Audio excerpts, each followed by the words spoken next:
तो हम लोग करीब 1500 लोग जो सुपर टेक के हैं और साथ में 2-2.5 हज़ार लोग टोटल मिला के जो हम लोग 1-2 दिन के लिए विस्थापित हो गए हैं। तो इनके लिए किसी तरह का कोई सपोर्ट नहीं है, कोई शासन की तरफ से। जो भी कुछ हो रहा है वो तो जग जाहिर और सुप्रीम कोर्ट के आदेश में बड़ा क्लियर है कि ये सारा जो काम हुआ है ये अथॉरिटी की साठगांठ के साथ बिल्डर ने इसको अंजाम दिया था और इसीलिए इसको डिमोलिशन का ऑर्डर दिया गया।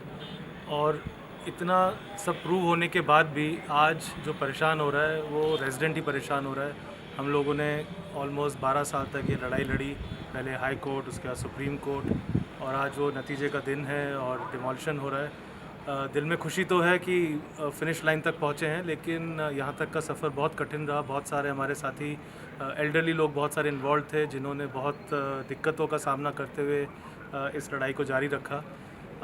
लेकिन आज आप ये देखिए कि शासन की तरफ से किसी तरह का भी कोई सपोर्ट नहीं है। रेजिडेंट्स को अर्ली मॉर्निंग उठ के, कुछ लोग कल रात को ही अपना सामान पैक करके जो थोड़ा बहुत ले पाए हैं, तो अभी भी हम लोग का सारा सामान अंदर घरों में ही है। तो हम लोग बहुत ही ज़्यादा शासन की तरफ से हम लोग डिसअपॉइंटेड हैं कि they haven't taken the right steps. और सफ़र कर रहे हैं हम लोग, फैमिलीज़ हम लोग की 2-3 दिन डिस्टर्ब रहेंगे हम लोग। आज जो प्रशासन आंख मूंद करके बैठा है, चाहे वो यस्टरडे, टुडे एंड टुमारो, वो बहुत बड़ा है। जो आपने सवाल किया, क्या प्रशासन ने कुछ किया? मेरी नज़र में अगर हमसे कुछ चूक गया हो तो कह नहीं सकते, बट अगर आज रेजिडेंट्स को दूसरी सोसाइटी में रहने के लिए भी कोई इंतज़ाम किया तो एक पड़ोसी ने पड़ोसी के नाते काम किया, ना कि जैसे जो लोग गए, कुछ लोगों को 100-150 लोगों को पार्श्वनाथ का स्टेज में ठहराया।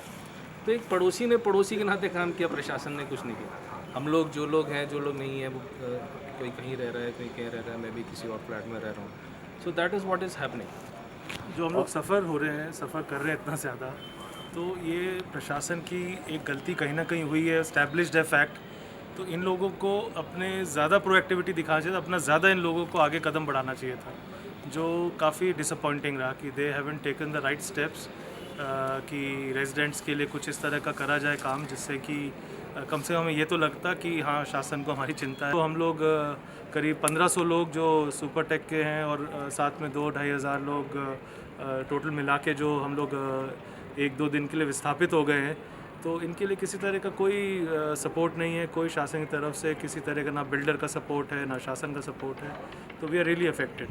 3-4 महीने इसका जो हम लोग ने रिपोर्ट्स पढ़ी हैं, और जो विदेश में जिन लोगों को इंटरेस्ट है एकेडमिक, उन लोगों ने जो सर्वे करे हैं, सिमुलेशंस करे हैं, उन लोगों का ये कहना है कि जिस तरह भोपाल गैस कांड का एक लंबा इफेक्ट रहा, जो पता ही नहीं था लोगों को ये इफेक्ट रहेगा, लगभग उसी तरह का अभी यहाँ पे लॉन्ग टर्म इफेक्ट रहेगा इस पूरे रीजन में। आप ये देखिए कि प्रशासन ने यहाँ तक कि एक्सप्रेसवे पे जो सामने यहाँ पे करीब नाना करते हुए 8 से 10 स्कूल्स हैं, किसी भी स्कूल में कोई छुट्टी घोषित नहीं की गई, और छोटे छोटे वहाँ बच्चे पढ़ने आते हैं। जब दिल्ली में पोल्यूशन के टाइम नवंबर-दिसंबर में वो इमरजेंसी मीन्स लगाए गए जाते हैं, सुप्रीम कोर्ट को वहाँ भी इंटरवीन करना पड़ा, तब शासन सोकर उठा और कितने दिनों के लिए गाड़ियों की आवाजाही रोकी गई, ऑड इवन लाया जाता है, स्कूल्स बंद होते हैं, कंस्ट्रक्शन साइट्स बंद होती हैं। इस तरह का यहाँ पे कोई भी किसी तरह का भी लॉन्ग टर्म या मीडियम टर्म सोल्यूशन शासन की तरफ से नहीं लगाया गया।